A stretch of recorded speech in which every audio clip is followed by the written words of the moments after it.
Welcome to another week of a look ahead. Now, what we're going to be talking about first of all is what everyone else is talking about, some of the bank failures that have been going on, and we're going to address the basic reasons why this is happening. Now, there's more to it than what I'm giving you here, but I just want to give you kind of a basic understanding or outline why this is happening and really who the real culprits are. So there's a lot of culprits, but who the main one is, okay?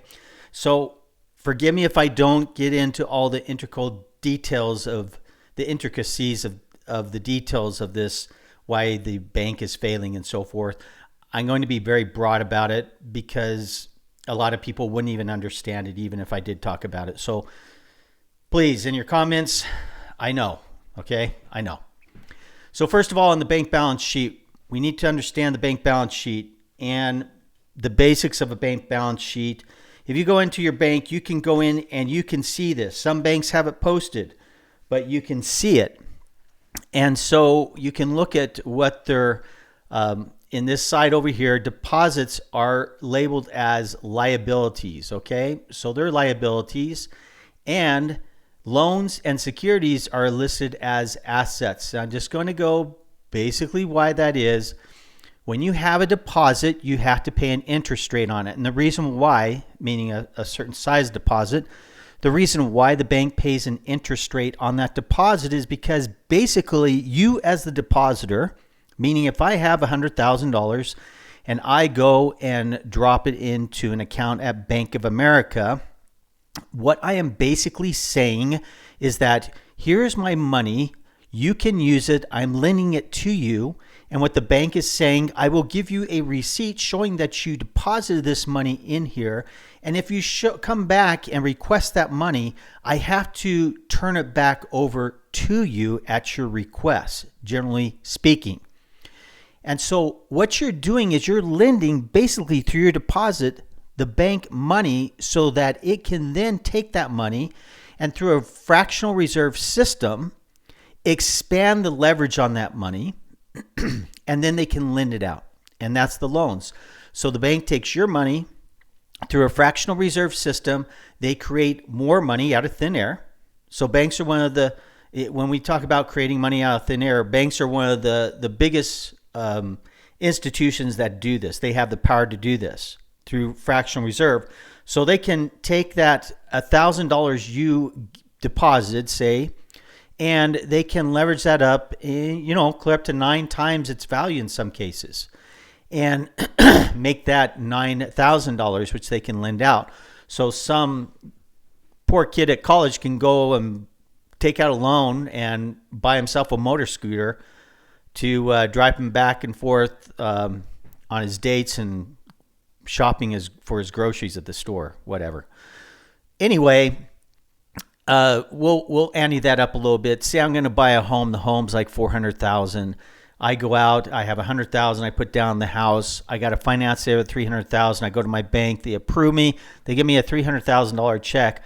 Well, that just comes from where? Well, it comes from fractional reserve, and so that's money creation. And banks are responsible for a lot of the money creation, not only domestically but globally, depending on the bank and the size of it and what it caters to. But for now, we're going to stick to domestic. So let's go ahead and talk about what's happened here with the failure of some of these banks happening last week. So the main bank that failed, the one that's everyone is touting, there has been some others, but the one that everyone is touting was one of the main banks of Silicon Valley and had a lot of very wealthy depositors in it. Well, what happened is on the asset side of the balance sheet, we have loans and, as you can see here, securities. Those can contain treasury bills, treasury notes, treasury bonds.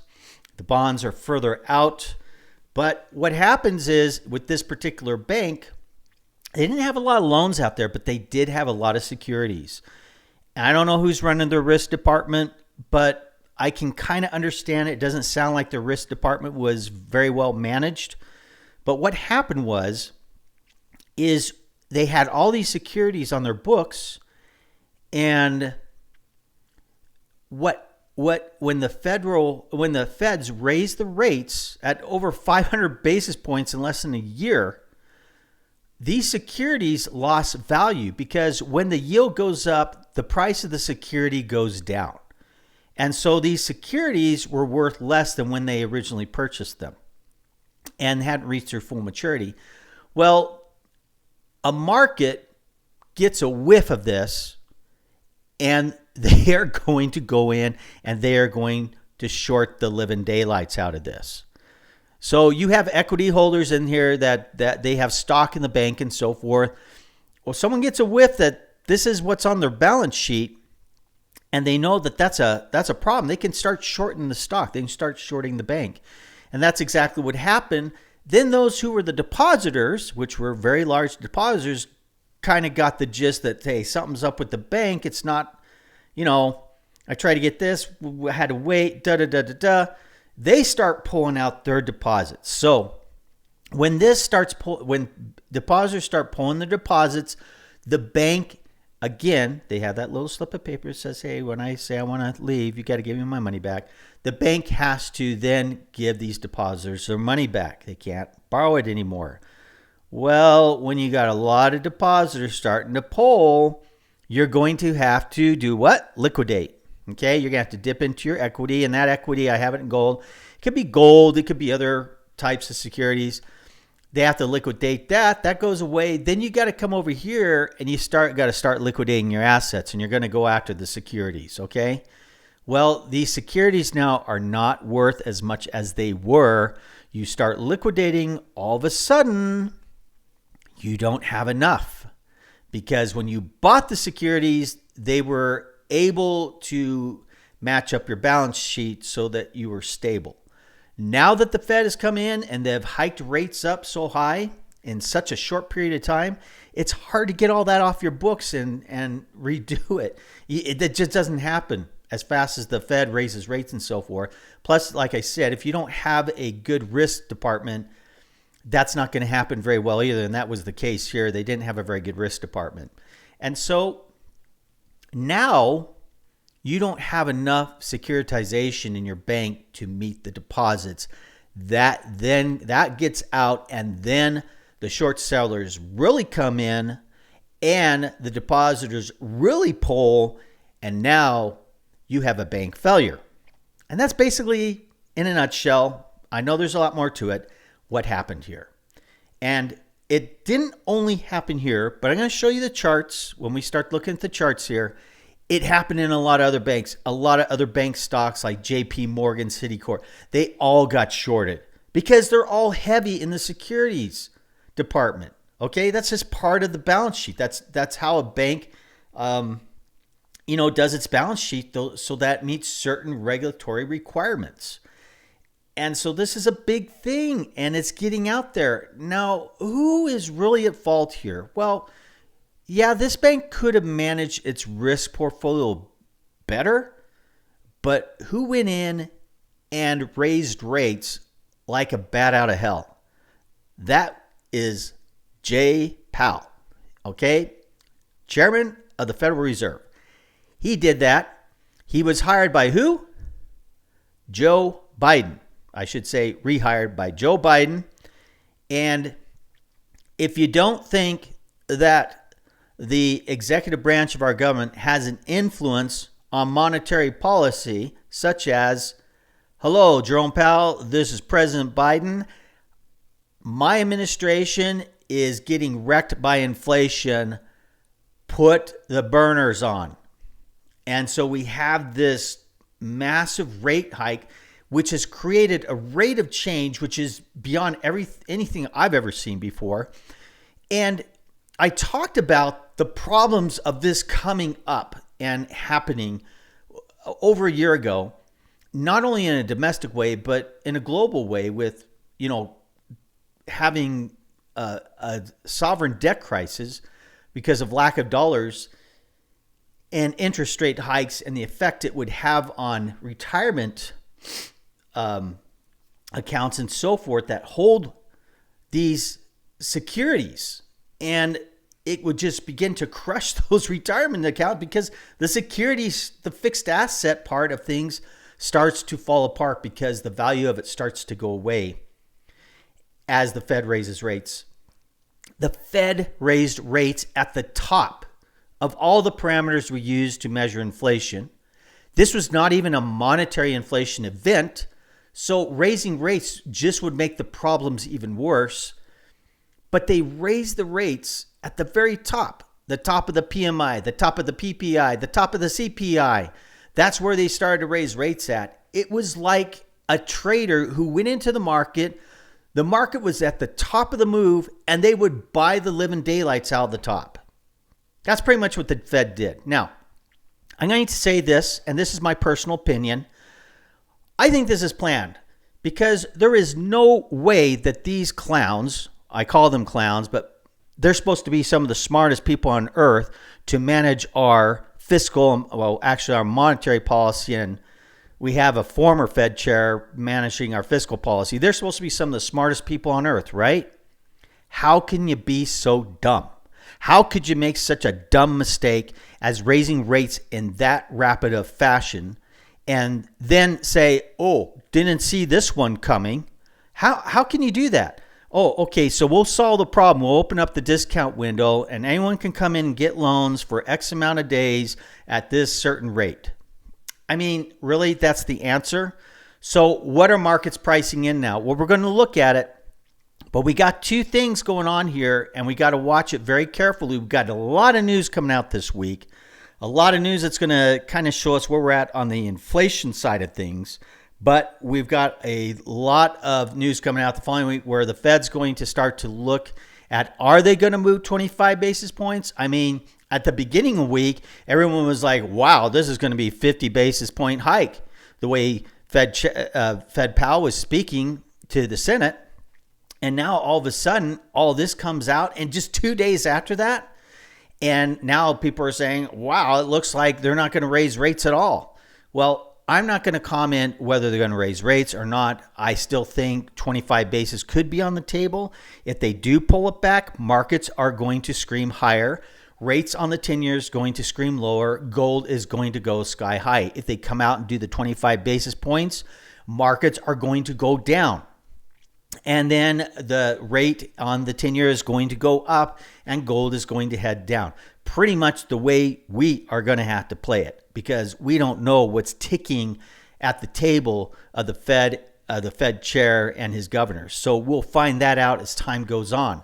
But as for bank failures, yes, banks are caught with their pants down if they didn't have a good enough risk department to kind of manage their asset side of the table. They could be in trouble. If they didn't pour on more gold and so forth, they could be in trouble. And so a lot of these banks lost money come Friday, big money. And we're going to see that in the charts as we move forward. But that's pretty much my little speech on how this all ended up happening in a basic format and what happens moving forward. Obviously, the Fed is going to have to do something, or this is going to be a perpetual problem, because I do not think that these banks can now move this off their books. Now, we had a drop in the 10-year, which we're going to look at. That's going to give value to some of these securities on their books. The front end of the curve. So the bills, they're dropping, and the back end's having some of that as well. It's going to strengthen the books on these banks. So we may get some of the problem alleviated, which means that we could take a breather for now. But if the Fed goes back in and they come back in and they state that they're raising 25 basis points, that could all change again. And we're right back where we started from. So we just have to keep our eyes on this and see what's going to happen moving forward. First, we're going to start off looking at Bitcoin. Why is that? Because it's just kind of funny. It's kind of funny to see what happens when the financial system or the banking system starts to show its cracks and where people go to. And obviously, they're looking at cryptocurrency. So Bitcoin really had a move today and yesterday. It's funny too because we show this pullback here. Last week we were either looking at Bitcoin going to pop higher just out of the pocket there at the 200, or it was going to drop. These are drawings from last week. I have not changed anything, and we almost hit this thing to the ticks. So this thing is really pushing up now. Do I expect it to go higher? Yes, we're long it. I'm looking for it to break the 25 spot and move up to our target around 28,000 on Bitcoin, because I do think this contagion continues. It may ease off the gas pedal here a little bit as we reach resistance up here about 25,000, but I do think the contagion continues. So I do expect the Fed to do something with rates. I don't know if they do it this time, but I do expect them to do something with it, because this is something that's not going to stop. It's going to continue, and the Fed's going to have to ease. So I do expect Bitcoin to continue, and that's what I'm looking for moving forward in Bitcoin to that target of 28,000. This is the funny one. This is the 10-year. We hit it to the T. It pushed just a slight bit past it and then crashed. I had no idea that this would continue down this far. I thought we'd get a bounce here, setting around 3.75, 3.76, move up and come back down. We are moving, and again, 1, 2, and we're getting ready to do the third bar down. I don't know if we hit target all the way to 3.2 or not, but this is a pretty amazing move. This is a very aggressive move, and we're going to have the third candle, and it's going to be pushing down again tomorrow. So I would expect this to at least get down to about 3.3, or at least to this bottom here at 3.20, at least, until we get a bounce. But we could get them down, hit that, bounce up tomorrow, finish differently. But so far, contagion is on, risk is off, and markets are like, ugh, this doesn't look good. So we're still in that, and we'll let it taper off here and see what happens next. Looking at the euro dollar futures, December 23 contracts and June 24 contracts, 100 basis points move. This is 2 days of move. Actually, on this is about 3 days of move, I should say. It's when you get a move like this, you want to take a deep breath. You kind of want to see what happens after this. Kind of want to see where things go. Give it some time to iron itself out. But what this is showing us is that the euro-dollar future market is pricing in rate cuts. Rate cuts. So that's what we're seeing here. And if that is the case, if that's coming down the line, what's going to happen? And that's the basis of what we're going to do this week's look ahead at. If we do expect rate cuts, which I would pretty much be on the side is going to happen. It may not happen this month. I'm not saying it's happening this month, but moving forward. If we see more contagion, the Fed is going to have to break. And the reason why is because that's the only tool they have to calm the markets down. It's like Pavlov's law. It's like blow the whistle and the dog comes running, right? Well, that's what happens. The Fed drops rates, and guess what? Everyone comes running because they know, hey, money's cheap again, right? So that's what they're looking for.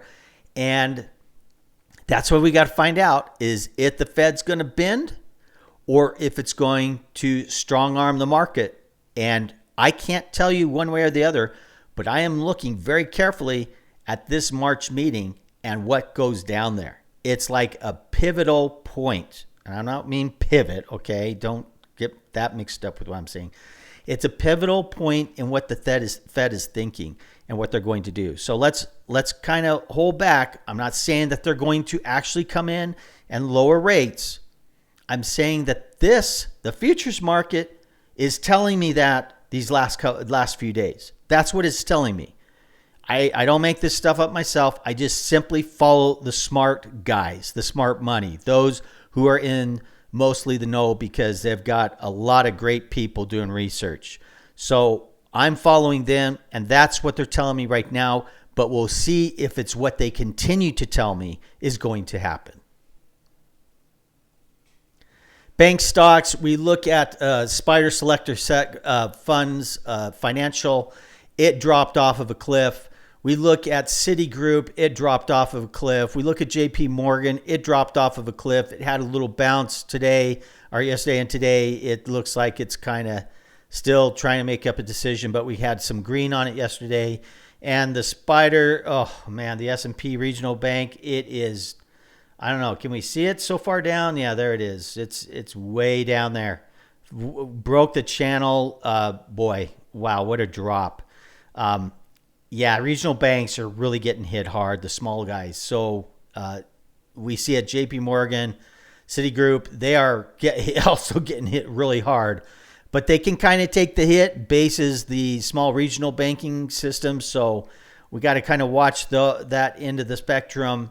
You know, it could be an opportunity for bigger banks to come in and gobble those guys up. I don't know. It just, all this smells like trying to crush all the little banks so that we can, in some ways, why don't I just come out and say it? Do I have to? Central bank digital currency. There, I said it. Central bank digital currency. Seems like this is paving a pathway for that. Okay? Heads up. Be careful. Okay, we were looking at this last week. We had where we were acquiring higher lows. I posted this. It was kind of an indication that something was up. And guess what? Pop goes the weasel. Almost hit top of channel. Now, here we are getting close to this top. Are we going to go to the top? Are we going to go back up to 32? And if we are we going to pull back and break out there? Or are we going to hold this and continue in this big old nasty range right here? That's the question. If this contagion gets out of hand, it's going to pop through and head higher. If they put the brakes on it by AKA raising rates, then we could see it hold and start to come back down. And that's what we're looking for. What happens right up here in this area, right up at the 32 level? Are we going to hold at the 32 level? If we don't hold and we break through, solid, closing at about above 30, I'm going to put it about 35.40 to 36. If we close solid up there, we're in big trouble. Markets are going to head down. Risk is going to be out the table. Okay. So we need to look at that very carefully and understand what's going on by watching the VIX, if we're going to hold the line or if we're not going to hold the line. I'll tell you this, if we start announcing every day more bank failures, we've had a few others, but if we keep coming in like this and we get another big bank that's starting to bite the dust, this thing's going to break through and go sky high. So just be in the know, watch the news, see what's going on out there so you can stay alert and vigilant on this VIX.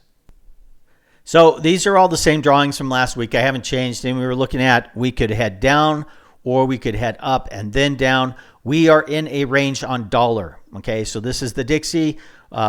We are range on dollar. We see that it really started to push down here today, and then it kind of pulled back up. We're going to wait and see what tomorrow brings. It didn't quite break that support line, so we got support right there. It kind of peekabooed through it, but it didn't break it. What we need to see if this is going to head back down is we need to see a solid break below the support line and then take it on the pullback and add to our down move. We're still short in this. We're going to add to the move to the downside. If it flips around and heads back higher, then we're going to wait until it gets back up to that 108.50 spot to take it short. Okay. But right now we're just watching this. We're neutral on it as far as adding positions. We're just neutral, waiting for a break one way or another. So when that break happens, you know which way we're going to go depending on which side it breaks on. So if it breaks here solid, we're going to continue short down. If it breaks top side solid, we're going to take it for a short counter trade to the top side up to about 108 to 107.50 and let it finish up and then get short at about 108, 108.50. Gold, we are long and strong this. A beautiful takeoff, broke channel in the trade, going to take it up at least to this spot right here, which is about 1950. Now at 1950, we're going to unload a lot of this, keep a few positions on. We're going to wait for the pullback or the break. If it breaks, we're going to wait for the pullback, go long. If it pulls back, we're going to wait for that to finish up and go long there. One of those two. So it's going to be one or the other, going to be down and then up, or up, then down, then up. And so we take trade there, or we take trade there. And that's where we're going to add more positions back on. But once we reach this resistance zone right here, we're going to take these positions off. We've already collected some because this was a huge move today. Did very well on this trade. We're going to go ahead and take some positions off already. That's been done. We're going to take some positions off right here. We'll probably have about 1 or 2 still left on at that point. And I'm going to see if we break this. Now, if we break this, it's to the moon, folks. This whole swing is going to play out. And that's going to put us over the $2,000 mark on gold. So I'm going to take that all the way if we break that resistance zone. Oil we looked at last week, we were either up then down, or it's going to break down, back up then down. We're going to look at this. We peekabooed down through it today, didn't hold it. I need to see a solid hold below this support line or this channel. Let me blow that up a little bit so we can get a better look at it. I need to see a solid hold. Like if this closed solid today, I would look for the pullback now to happen, and then for the down move. Now this is a weekly chart. Let me go ahead and trade it, change it to the daily chart. So this is what we're looking at right here. Okay, this wedge right here. And a lot of times the way they'll do it is they'll break it up, then break it down, or they'll just break it down. And we're looking for one or the other. So if this does break down, it's going to close solid. And I need a solid close there. Then we look for a pullback, and then that's where I get into the short. Okay, the risk or the stop out is back into the channel at that point. But if it doesn't stop me out, I take it down for the next move, which is this whole move right here down into the abyss, somewhere down in here. What's going to put us into about the 62, 63 zone is where I take profits at on this particular trade. We were looking at last week, though. It's starting to get very, very interesting, and just waiting for the break one side or the other. Dollar yen, we're in the short, so almost to the tick. We hit, this is our first turning point. It did turn there. We got a solid bar on it, and now entered in on this candle, and we're down this short. Now, where do we go from here? If this is going to really make the move, and the reason why we entered that, I should say, is that the JGBs, they begin to the rates on those begin to drop. That was the goal signal to enter into dollar yen and look for the yen to strengthen. So where does this go? Well, kind of like this. So we'll probably bump here up to the 200, back down. But again, we're coming into some support here. I'm looking for another bounce. So obviously, take some profits off of this if you're in it. And then looking for a continuation to the downside. Here's support at about 128. And then jump and then down is what I'd be looking for. Now, could we get into some crazy stuff? Yes. This could become a range right in here. And we could do stuff like this in this range before it broke. Or before it would break right here. So I'm not expecting this to go down one shot. However, I am watching what's going on. And again, if the Fed starts to ease, I'm going to expect this to really start to drop. Because the dollar is going to weaken, because we're going to get liquidity back into the system. The dollar is going, and we do that because rates are low, so banks begin to lend. Remember, they're money creators through debt. Banks start to lend again. The machine starts rolling. Liquidity starts to come back in. Dollar weakens. And the yen strengthens. And we get the down move in dollar yen. And that's why we take the trade. Okay, pound yen. Still no decision on it. It's in this wedge. Now, this is a toughie because when you have dollar weakness, you're going to have pound strength. But you're also going to have yen strength. So you're going to get into a very yucky range, and we just need to break that range. We got to figure out which one of these currencies is going to outdo the other one. Is it going to be the pound? Is it going to benefit the most from, easing in the United States and a weak dollar? or is the yen going to benefit the most? And we just have to wait and see. That's why we're not going to make the move till we get a break on one of these sides of the wedge that's developing here. And so we kind of peekabooed through it here and thought, that looks good. That may take off, but it did not close. It did not close solid, gave us a big old wick, which is, common of anything pound. And then it just hung around here, dropped over here, really just chop fest all the way around in that area right there, and dropped, came back up, closed up in this arena here today, open up. We just have to wait. But I'm telling you this, a break above, solid close, pull back long. A break below, solid close, pull back short. And that's the way you're going to do the wedge, at least for a little bit, because we never know when they're going to push it out to bring it back in and collapse it the other way, which is common with pound. So be careful of that. Don't get too comfortable in the trade. Just keep an eye on it. Make sure that it's progressing as it should be and that there's no turnaround in the trade. Pound Aussie has broken out. We were looking at one of these two scenarios to take place. It has broken out. So what do we do now? Well, we go ahead and wait for the pullback. Okay, so we're going to look for the pullback, and then we'll take it long. Okay, so something like that. That's what we're going to look for. And having this strength in the pound over the Aussie is very interesting because it's kind of strange that we have China opening up. We have this kind of perception that emerging markets are coming back. But if you look at all the data and you look at supply lines, you look at shipping containers, offloads, cost of shipping containers, everything has dropped out of sight. And you look at layoffs in the United States, you look at how Amazon is cutting back workers, how they have been paying for overstocked items, need to get them out of their warehouses. It seems like this is going to really hit emerging markets if the consumer, meaning the United States of America, because if you go to any other country, yes, some countries have consumption based on population, but real consumption happens when you have wealth. And wealth is not prevalent in a lot of third world countries. I'm sorry, India has very distinct sectors of wealthy and not wealthy, the same with China and the same with a lot of these other third world countries. The wealth is segregated between ultra wealthy and very poor.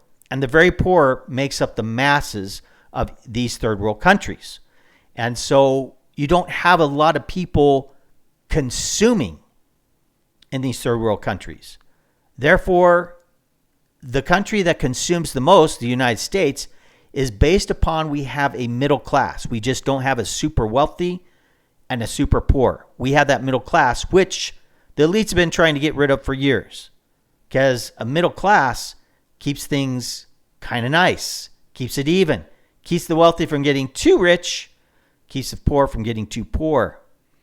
And this middle class here consumes a lot.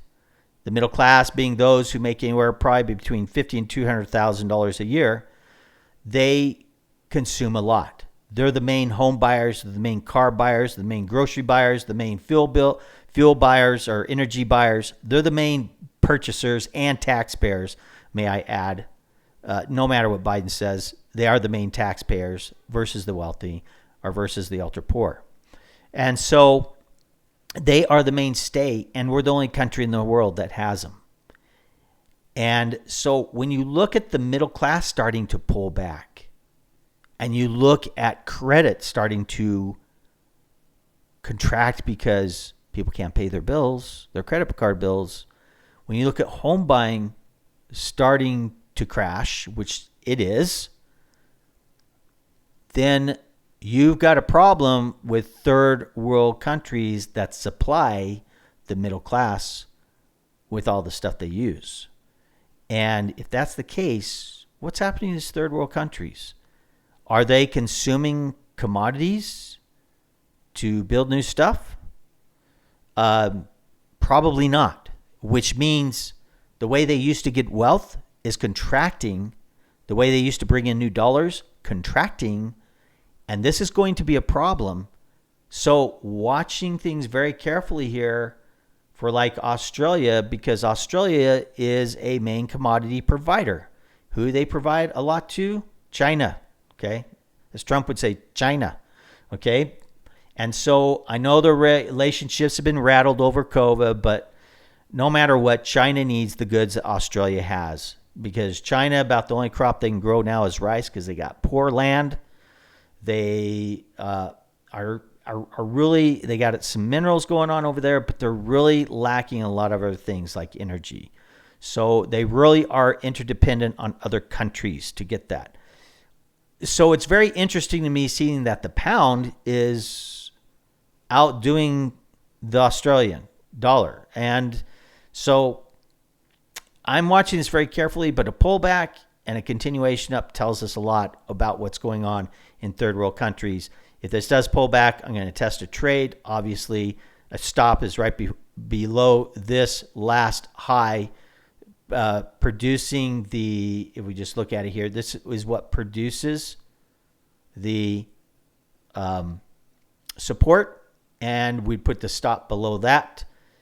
So we look for an entry probably right down here at about 1.85 to 1.81, and then look for the next swing up and take that trade.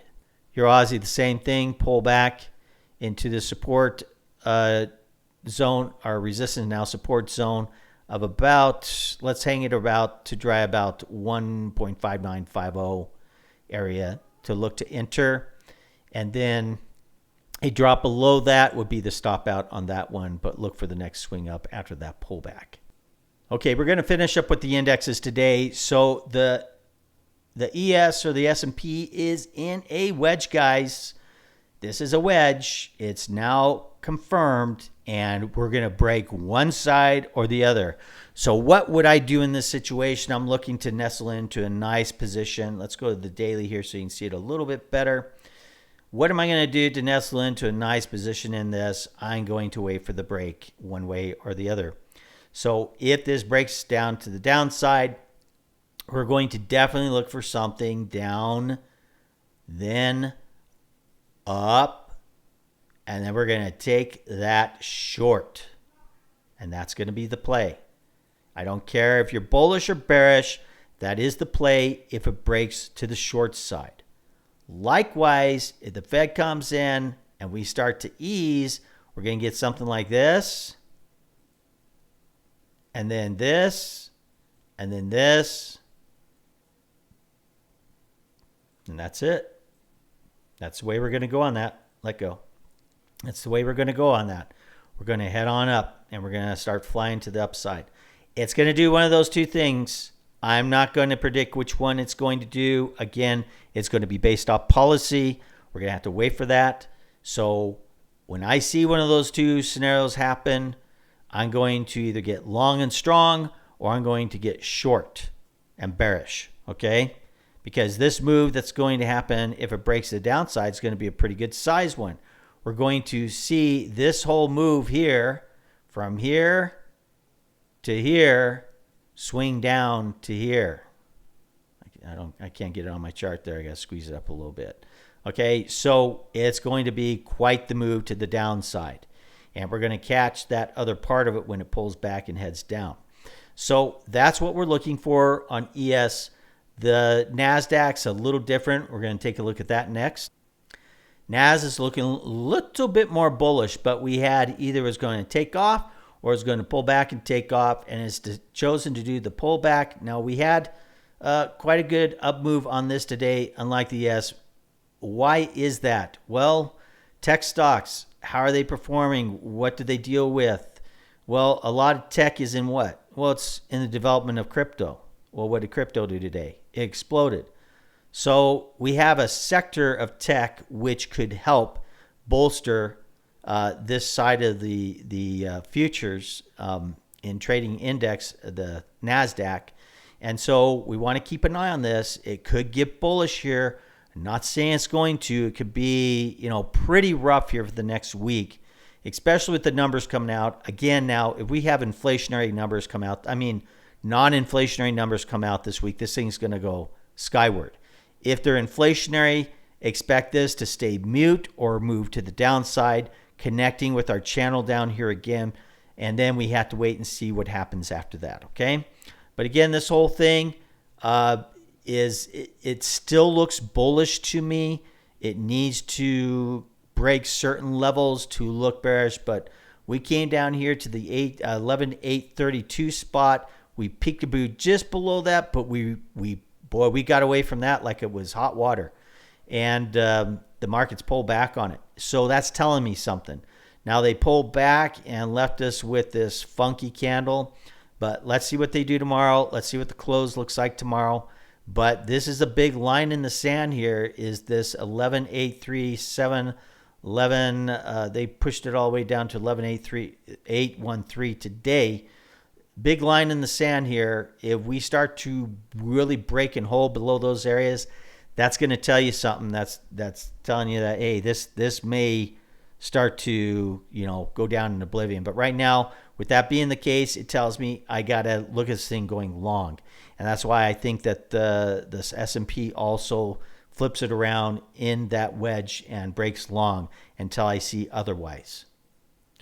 Okay, US 30, I said I wasn't going to touch this thing until it hit certain levels. Well, it hit a level today and it pulled right off of it. This channel that we were looking at right here, this big old channel, see how that comes down. It hit that and it pulled right off of it. Now I'm getting interested in this because this swing from here to there is done. Okay, that's done. It really dropped and it pulled back off of it. It's done. I'm seeing now if we pull back up and we hold this resistance here, if we hold it, then we may have some problems. If we break back through it, this could become a long, okay?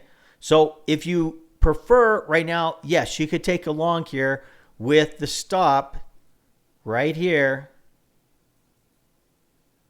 Put that stop right there. You could go long this and see what happens with it. I'm going to go ahead and take a long on it. Stop again, setting right there at about 31,423. And then that gives us a little bit of room if it comes down again, creates a double bottom or a little bit past the first bottom. And it gives us a little bit of room there so we don't get stopped out on something like that. But looking for it to at least move up to this area right in here, somewhere in here about 32.5. And we're going to take some of that trade off there and see what happens. If it rolls back over, makes a lower low, then this thing's going to the downside. But that's how we're going to play the US 30 or the Dow going forward right now. Okay, this week we've got a ton of news coming out. It's tomorrow, core CPI, and that's going to be, obviously, everyone's going to be looking at that. So that's what's happening tomorrow. And then we go into Wednesday, and we have going on there, we have mortgages, we have PPI, which is a huge thing. We're going to be looking at that very closely. So PPI, food, energy as well, month over month, year over year, all that's going to be coming in on Wednesday. And then we go down to, let's see here, where are we at in this thing? Wednesday and down into Thursday. And Thursday we come in, we have, of course, building permits, pretty important. Housing starts, pretty important. We could see this, I know they got this number going up here, but from what I've been hearing, we could see a big drop in that, okay? We got jobless claims coming in there. Philly Fed, that's big. We're going to be looking at that for inflation. And then we go into Friday. I think we just got industrial production, manufacturing, Michigan. Those are all pretty much important. So we've got a lot of news this week that's really going to affect the trading. It could really chop you up. So be very careful this week of trading with everything that's going on and this news coming out. You could really get the chop. So be careful. Good luck to you this week. Pay attention to what's going on each day. Stay out of the markets during the news. Go back in and trade them after the news if you're a day trader, okay? So very important to understand. Take care. Good luck, traders.